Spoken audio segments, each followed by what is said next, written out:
Uma reviravolta na esquerda em Belo Horizonte. Duda Salabert pode ser uma candidata de consenso entre partidos de esquerda na capital?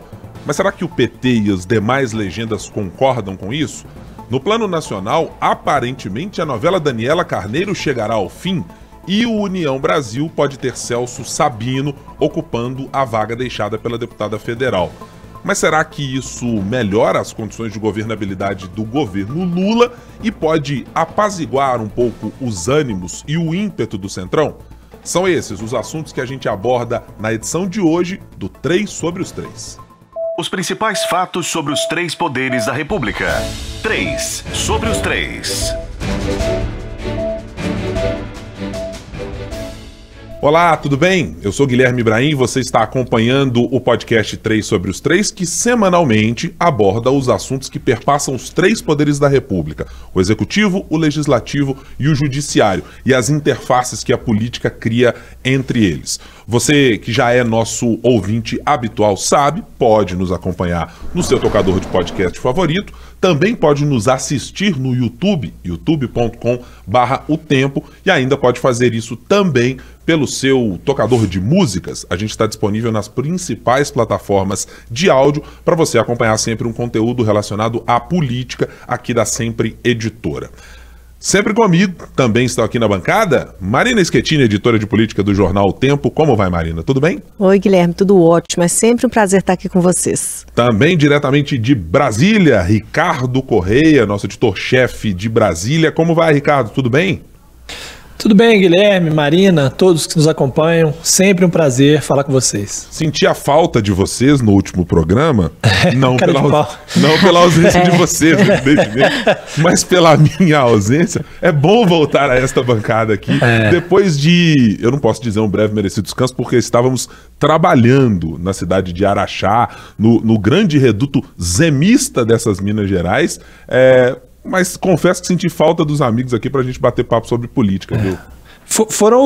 Foi o que disseram alguns dos parlamentares que estiveram fora da Câmara também nos festejos juninos, que estavam trabalhando, acompanhando as festas juninas. Veja bem, é isso. Eu precisei acompanhar as bases, não as minhas, as de Romeu Zema, no Conexão Empresarial, que é um evento patrocinado também aqui pelo Jornal Tempo. Já acontece aí há mais de 2 décadas na cidade de Araxá, com alguns eventos na capital mineira, e tivemos algumas participações importantes, presidente da CEMIG, presidente da Gerdau, os deputados integrantes do grupo de trabalho da reforma tributária, Newton Cardoso Júnior e Reginaldo Lopes, e também do governador Romeu Zema e do vice Matheus Simões.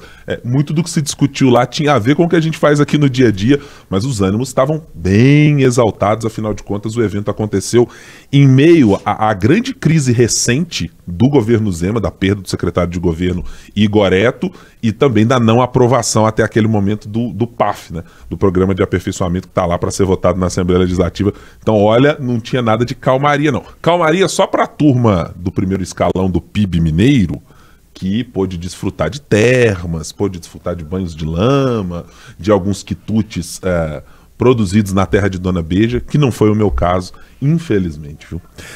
Voltemos aqui então para a nossa pauta, para conversarmos sobre política nacional. Acho que chegamos à semana, nós estamos gravando na quinta-feira e você vai nos ouvir na sexta-feira pela manhã. Chegamos ao momento de dizer que a novela, o seriado, com várias temporadas, Daniela do Vaguinho, ministra do Turismo, deixa o cargo, enfim chegará ao seu final. A possibilidade está muito clara e evidente que agora as coisas vão acontecer. Ricardo, quais são os recados que saem dessa mudança? Alguns deles a gente já tratou aqui ao longo de semanas e no nosso noticiário, mas fazendo um cômputo geral dessa troca. O governo pode mesmo comemorar essa saída em troca de um apoio para valer do União Brasil?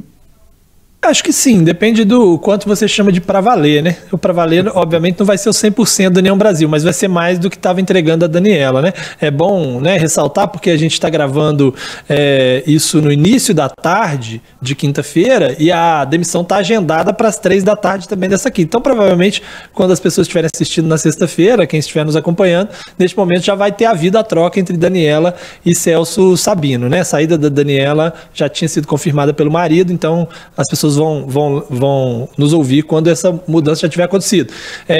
E o caso da Daniela me chamou a atenção dois aspectos. Primeiro esse, de fato o governo não espera ter 100% do União Brasil, não tem como você imaginar que você vai ter 100% de um partido que é tão diverso, mas que vai ter bem mais apoio do que tinha agora. E é mais do que o apoio do União Brasil, é uma proximidade maior com o Lira, né? Porque Elmar Nascimento, que é o líder do União Brasil, muito próximo de Lira, e recompõe um pouco a relação com o Elmar, que ficou desgastada por conta daquele veto do Rui Costa lá atrás a um ministério para ele, por causa de antigas críticas dele ao PT.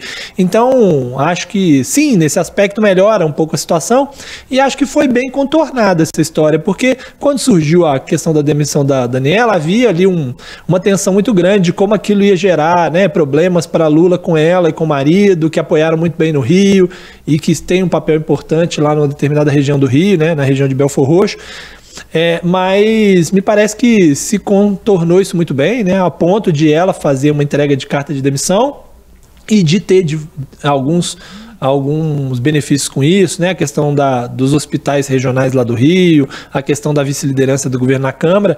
Então, no fim das contas, acho que nesse ponto a articulação funcionou, conseguiu resolver com mais calma do que gostariam os líderes do União Brasil, mas acho que foi melhor ter sido assim. Muitas críticas surgiram nessa coisa de ficar fritando ela, mas eu acho que para ela, para o governo, acabou sendo um bom momento e casou de ser numa semana importantíssima para o governo no Congresso. Acho que acaba ajudando também a melhorar esse ambiente lá.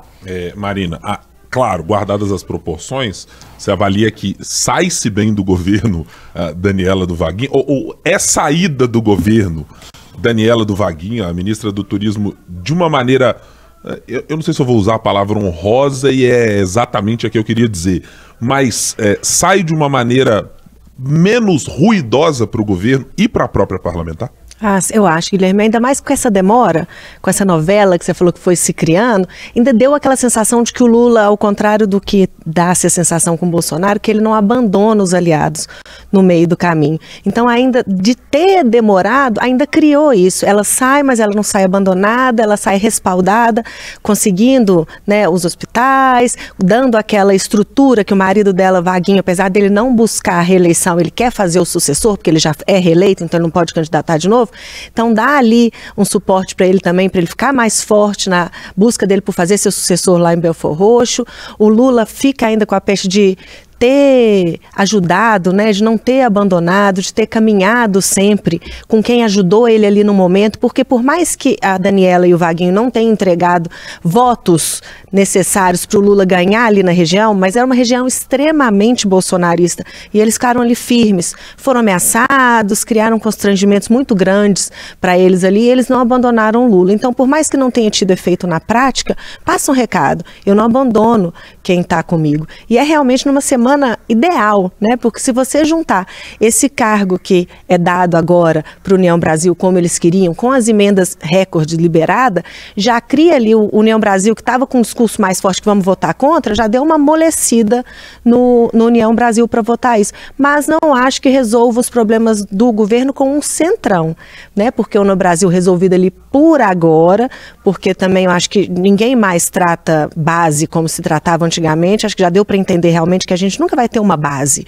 né? A gente vai ter, né, conversas, negociações pontuais, e cada vez que for uma coisa muito importante, o governo vai precisar abrir mais o cofre, vai precisar ceder, vai precisar fazer mudanças em primeiro escalão, talvez vai precisar tirar um dos seus. A gente já tem conversa até de mexer em ministérios que cuidam de Bolsa Família, por exemplo, né? Eu acho difícil o PT ceder aí, porque a principal bandeira dele, né, a principal vitrine dele, cuida de projetos que são extremamente importantes para o Brasil, combate à fome e tudo, mas já tem cargos nesse nível sendo cobiçados. Então acho que o governo ainda tem um longo caminho pela frente, mas acho que essa batalha agora, entre os prós e contras, acho que é positivo também, concordo com o Ricardo. E tem uma batalha retórica que acho que ao fim e ao cabo sai positiva para o governo, porque a saída da ministra Daniela se dá exatamente no momento de uma defesa pública do presidente Lula, feita a Anísia Trindade, de dizer, olha, existem ministérios ou existem postos que são do presidente da República.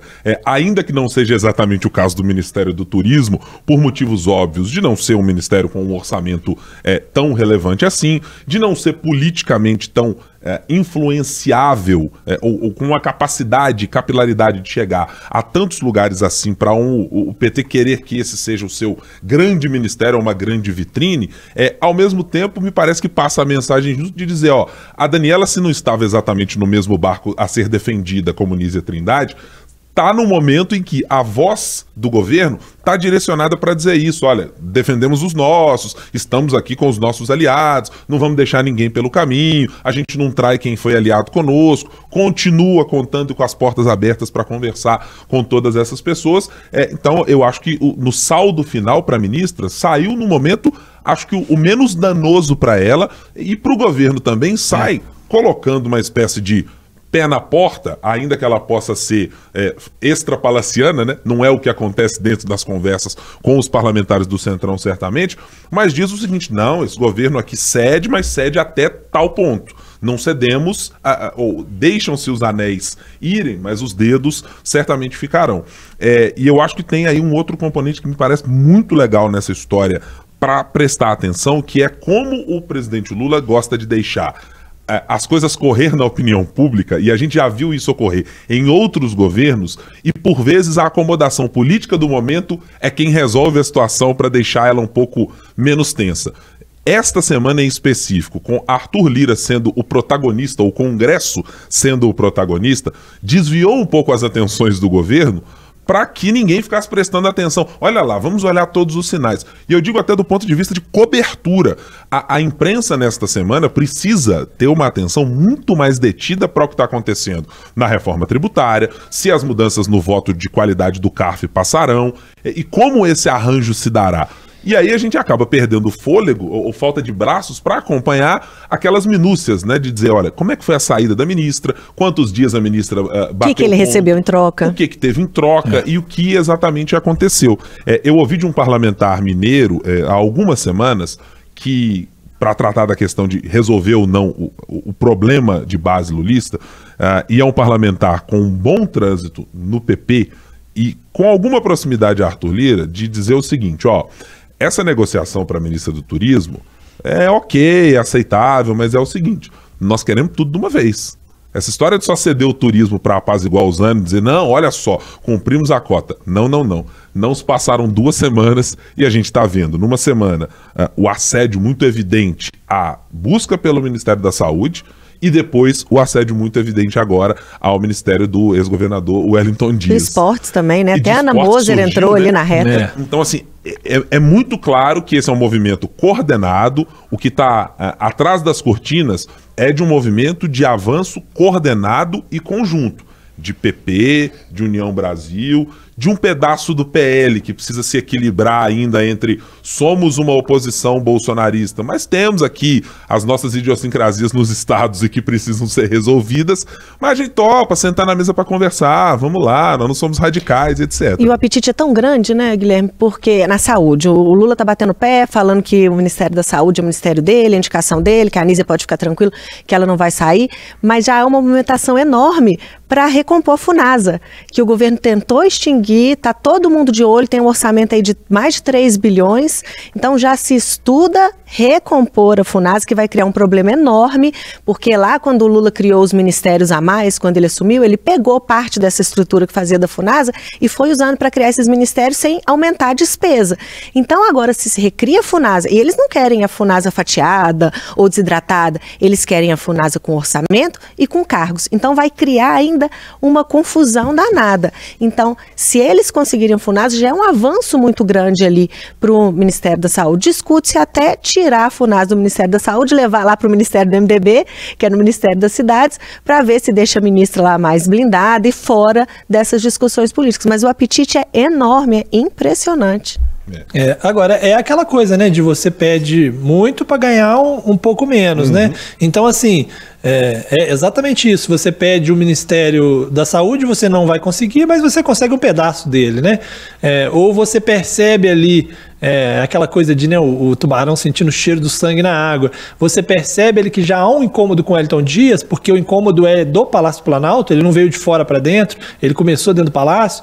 E aí você, podemos aproveitar essa oportunidade para tentar, vai que, né? Você tenta a saúde, o presidente, na mesma semana que o presidente diz a Nízia não sai, você começa a ver outras opções. Beleza, mas e o esporte? Pode? E o desenvolvimento social? Pode ou não pode? E isso faz parte. Agora, me parece que ficou muito claro que o Lula deixou ali traçado que tudo bem, vocês podem reivindicar, eu estou disposto a articular politicamente, porque eu preciso do apoio, mas eu decido quem, quando e onde, né? Assim, eu vou decidir qual ministro e qual ministério que está em jogo e que eu posso oferecer para vocês. E aí ele dá esse recado quando ele diz: o Ministério da Saúde é do Lula, ou seja, esse aqui não está na cota de discussão. A saúde não conta, não esqueçam a saúde. Eu acho que foi esse o recado para ele. Embora, ao mesmo tempo, ele chamou a Nízia naquele mesmo dia, mais cedo, antes daquela conferência de saúde, junto com os articuladores políticos, para também dizer, olha, vamos acelerar aí, o que você conseguiu aí já de liberar de emenda, de cargos, e o Ministério da Saúde apresentou, né, rapidamente aí uma demanda que estava represada ali de emendas e cargos também. Então isso também é um ponto. Agora, acho que no fim das contas, ficou claro depois desse tempo todo que Arthur Lira mudou o comportamento dele com o governo. Eu não sei o tamanho da operação da Polícia Federal que atingiu ele, né, e o noticiário na imprensa, o quanto não fez ele ficar mais cauteloso, o quanto isso pesou. Mas é um fato que houve uma mudança de comportamento de Lira com o governo. Aquela faca no pescoço não existe mais. Ele está discutindo, ele está tentando, mas ele está com uma postura diferente. Ele já elogiou essa semana a articulação política, ele colocou tudo para votar. Ele poderia ter dito, não dá para votar tudo, a prioridade é tributária, vamos deixar o resto. Ele tentou botar tudo para votar. Ele tem tido uma postura mais colaborativa com o governo, na minha avaliação, o que pode indicar que ele percebeu que, olha, poxa, uma coisa é você botar a faca no pescoço do Bolsonaro, que estava fraco ali politicamente, precisava ali de uma alternativa, tinha uma reeleição muito certa, muito garantida de que iria disputar. Outra coisa é você botar a faca no pescoço de um cara que ficou 580 dias preso, né? Ele fala, meu amigo, eu já passei por coisa muito pior, né? Eu tenho 77 anos, eu não vou ser, nem sei se eu vou ser candidato.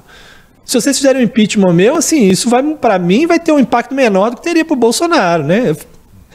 Então eu acho que isso ficou claro depois dessas articulações. O Lula precisa sim do apoio do Congresso, mas a força de Arthur Lira para cobrar o governo mais diretamente ficou mais evidentemente fraca. E isso que o Ricardo falou sobre esse pedir muito a mais para ver o que pode chegar, quando eu fui dar uma olhada no detalhamento das despesas dos ministérios, né, de quanto cada pasta tem, é muito evidente que o apetite tem a ver com a possibilidade de alcançar públicos para esses parlamentares que estão compondo esse grupo aí de centro em busca de espaço no governo, o próprio Arthur Lira, evidente, porque tem a ver com o tamanho do orçamento.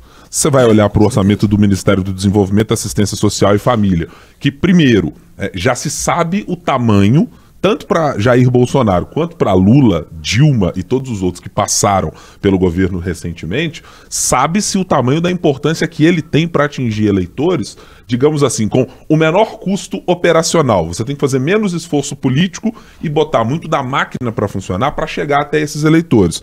O detalhamento de despesas com base no orçamento desse ano, estou trazendo aqui a informação com base no raio-x da consultoria do Senado, o Ministério do Desenvolvimento tem 276,4 bi para distribuir.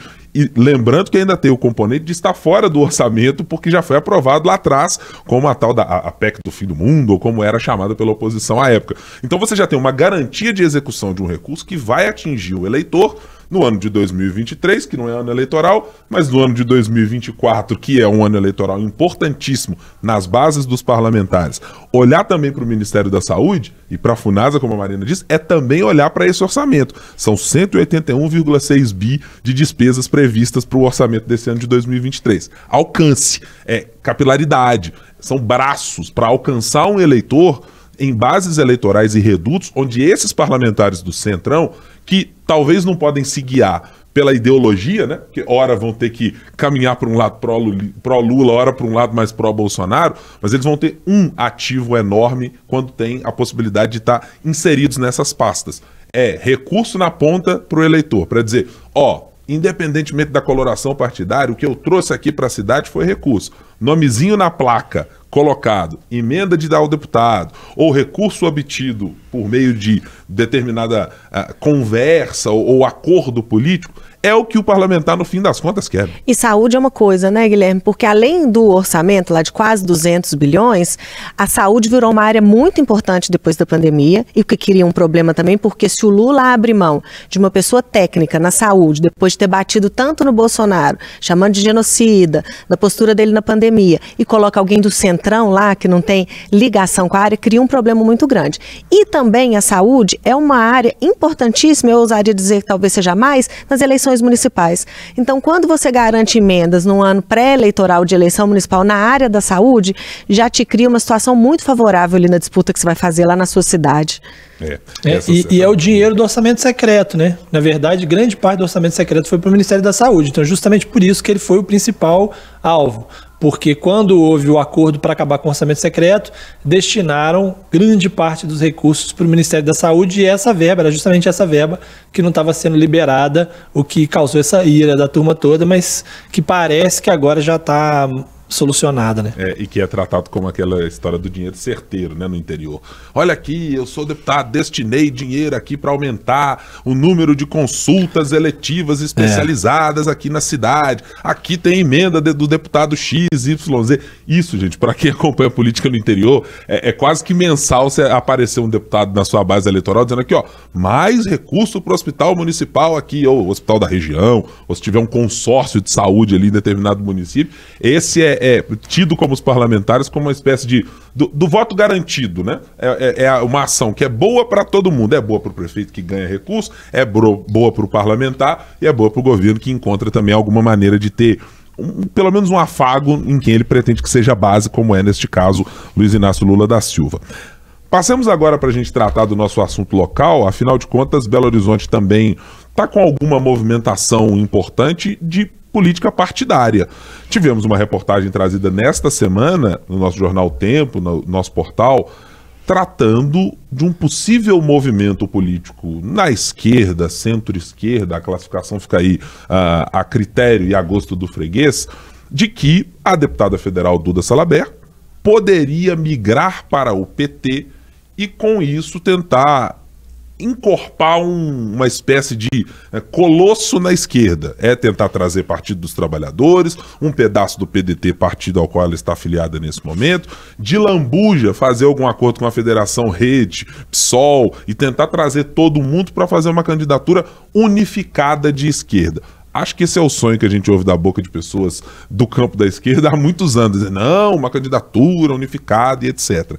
Bom, mas esse movimento parece ter até alguns, eu não vou dizer elogios, mas encontrar um bom respaldo por quem está lá no outro campo, por quem está no campo da direita e olhando, uma candidatura de esquerda para fazer rivalidades políticas também não é tão ruim assim. Mas vamos começar por Duda Salabert. Marina, esse movimento e essa hipótese de que Duda Salabert poderia se filiar ao PT e a partir daí tentar aglutinar os partidos, você vê condições políticas objetivas para que ela seja capaz de ser um nome de consenso na esquerda? O Guilherme, isso tudo ganhou fôlego porque ela tem uma reunião marcada com a Gleisi Hoffmann na semana que vem, na terça-feira. Então a pauta não foi divulgada, todo mundo ficou, o que será? Será que vai ser isso? Apesar dela ser vice-presidente nacional do PDT, que poderia justificar o encontro também, todo mundo focou muito na possível ida dela para o PT para disputar a eleição. Mas eu acho que antes da gente falar se ela vai mesmo, se ela tem condição de ganhar, eu acho que a gente precisa falar dos partidos, os dois partidos envolvidos. Ontem eu conversei com duas pessoas do PDT e assim, eu fiquei até surpresa.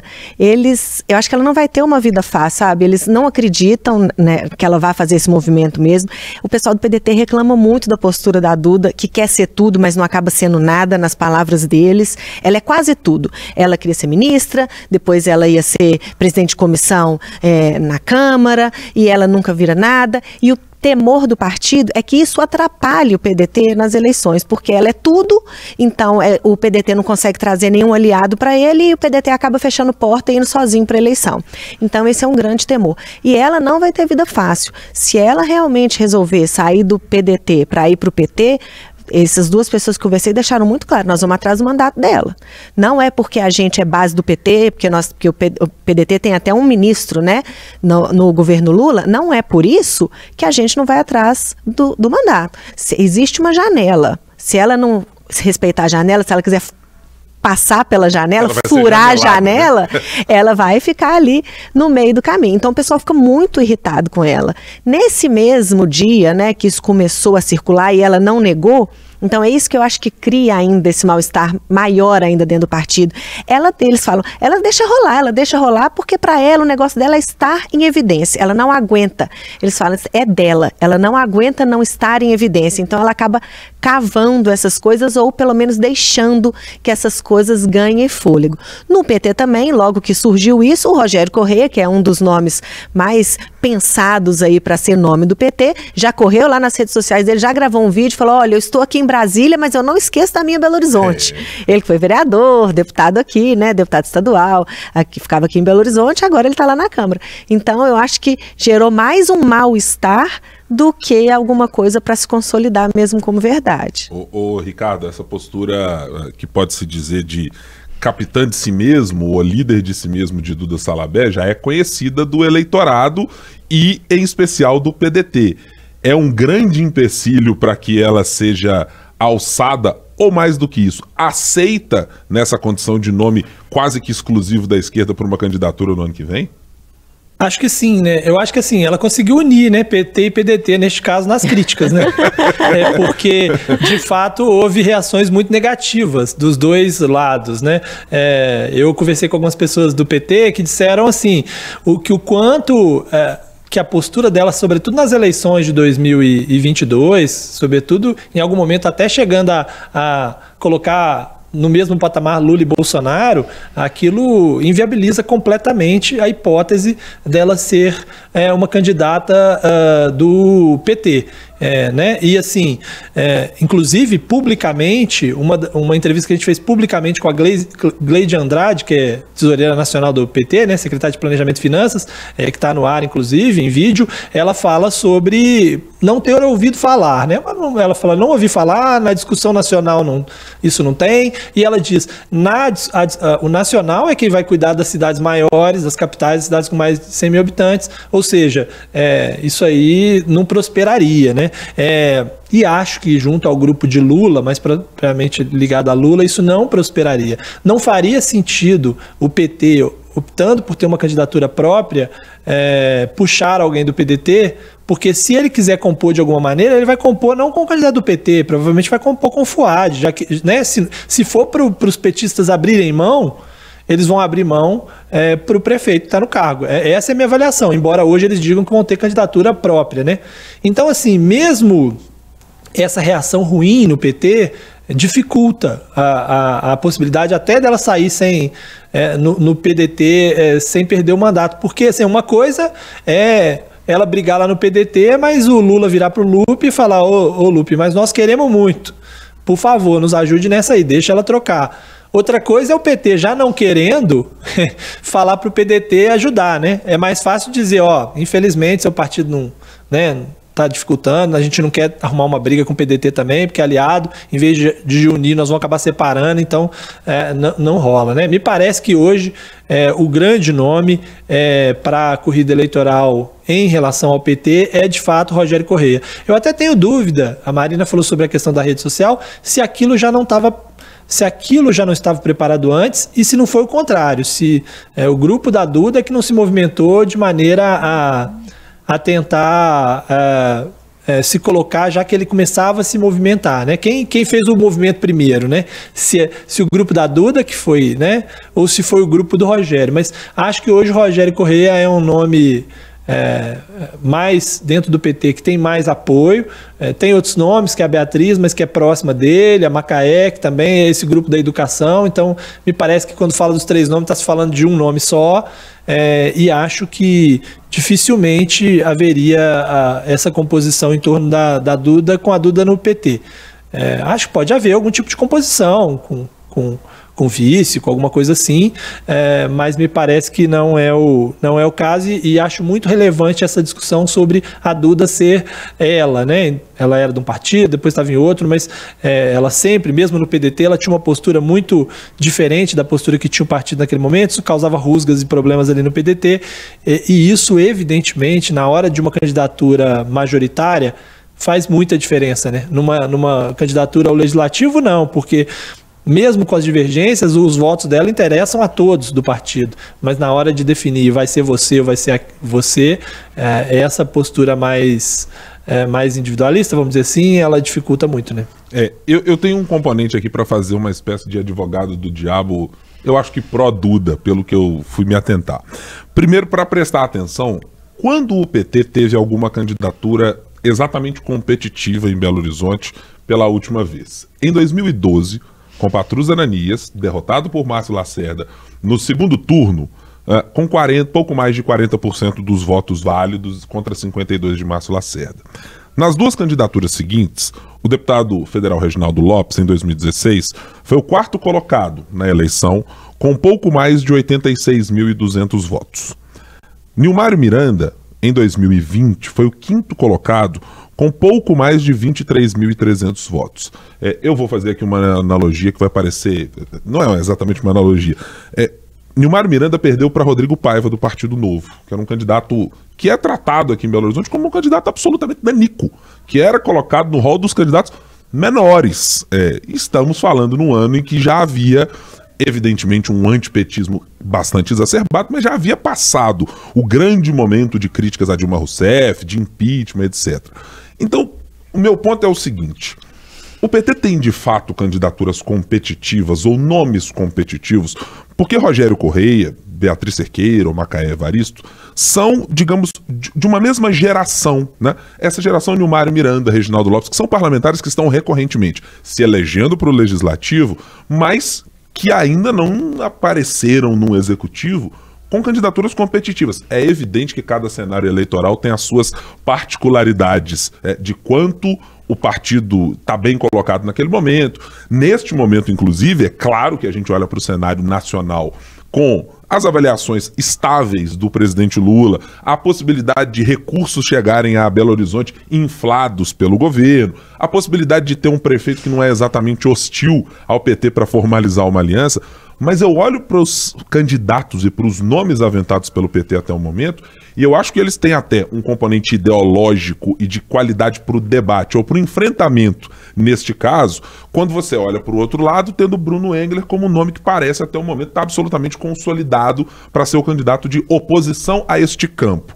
Mas não me parece que a competitividade eleitoral dos nomes colocados devia fazer com que o PT fechasse as portas necessariamente a Duda Salabert, cujo desempenho eleitoral mais recente não é ruim, se você considerar a disputa para uma capital. Mas, ao mesmo tempo, ela fornece os mesmos subsídios que o PT fornece para instalar uma briga que pode interditar o debate por completo na capital. Porque se imagina um cenário Engler versus Duda, e eu já ouvi de algumas pessoas do círculo político de Bruno Engler, de que, assim, o embate ideal para o nosso campo. Dos sonhos para o nosso campo. Então, tem aí algumas cores nessa disputa que me parecem fazer com que o PT, primeiro, por ser um partido muito maior do que o PDT, tenha, sim, autonomia e ter possibilidade de chegar e bater o pé na mesa. Peraí, alto lá, nós podemos ter candidato, mas acho que o desempenho eleitoral recente é ruim e pode fornecer ao embate eleitoral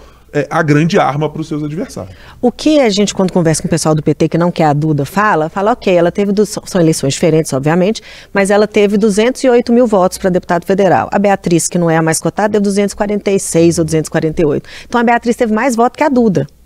São eleições diferentes e tudo, nós estamos falando só de número. Então, o que eles argumentam é isso. E eu concordo demais, se a Duda entra no páreo, vai ser o que a direita quer. Lembrando que o Engler é muito próximo do Nicolas, que já protagonizou vários embates com a Duda, né? Então a chance disso ser muito acirrado é enorme. A chance da gente repetir um cenário Lula versus Bolsonaro na eleição de 2024 e o debate ficar muito prejudicado é enorme. Então eu ainda acho muito difícil a Duda se viabilizar, mesmo com o histórico dela, com o potencial dela de votos, principalmente para uma eleição proporcional, do que o PT queria. Concordo, Marina. Não, e eu acho que tem uma outra coisa aí na história, que é o seguinte, o Guilherme citou aí o resultado eleitoral ruim, né, do PT, pífio do PT nas eleições municipais mais recentes. Mas assim, quando começou cada uma dessas eleições, o PT tinha dúvida de que o resultado seria esse? Eu acho que não, né? Acho que sabia que seria isso. E mesmo assim optou. Por que agora faria diferente? Porque Lula precisa de um fortalecimento para 2026? Pode ser, mas assim, a minha interpretação é de que o PT prefere ser oposição do que se aliar a alguém que ele possa permitir um crescimento em que ele não tem um controle absoluto. Eu acho que o caso clássico da Duda, né?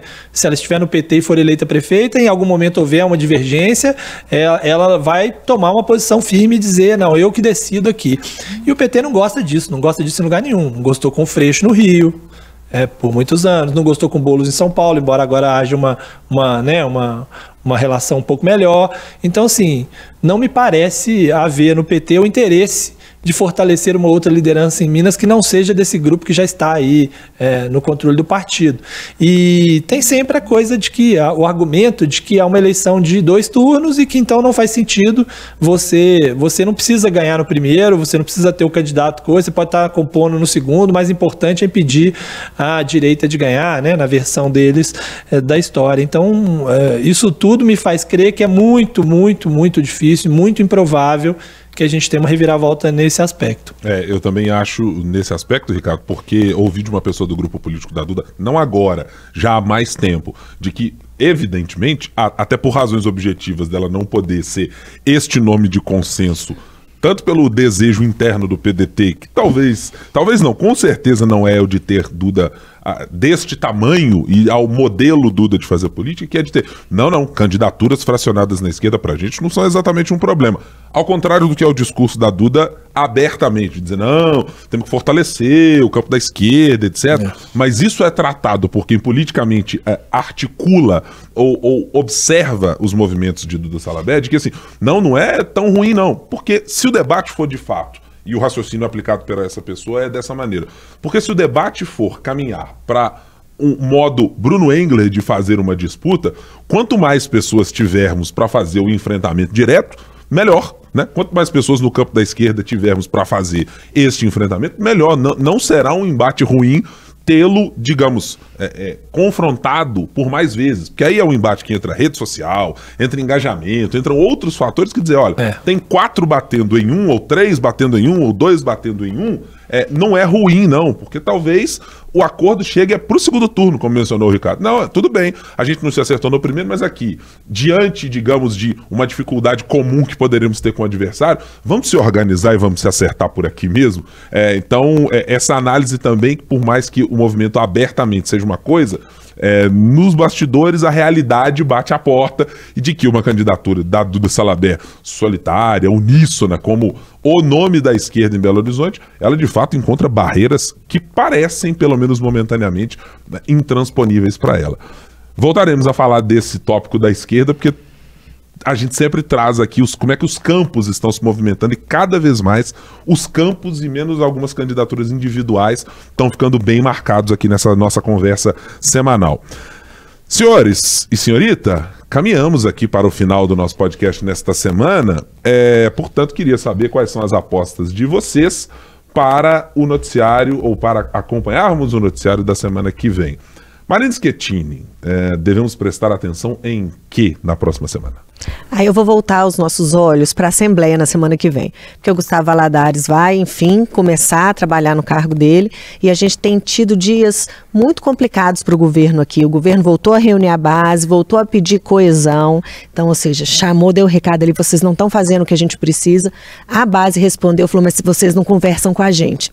Então, realmente, existe ali uma coisa para ser acertada, e o Gustavo Valadares vai começar a fazer o trabalho dele, então eu quero ver como que ele vai lidar com isso. Ô Ricardo, eu vou fazer um negócio diferente aqui. Hoje sou eu quem vai roubar a pauta da Marina. Falta. Da Marina. Tá certo. Ele falta Hoje e agora quer passar na frente. Ninguém quer roubar a Nacional porque está em recesso parlamentar, recesso judiciário. Eu vou Fique à vontade. Eu vou entrar aqui no mesmo jogo da Marina Schettini. Aliás, eu já proponho por votação que esse seja, muito possivelmente, um dos temas da semana que vem.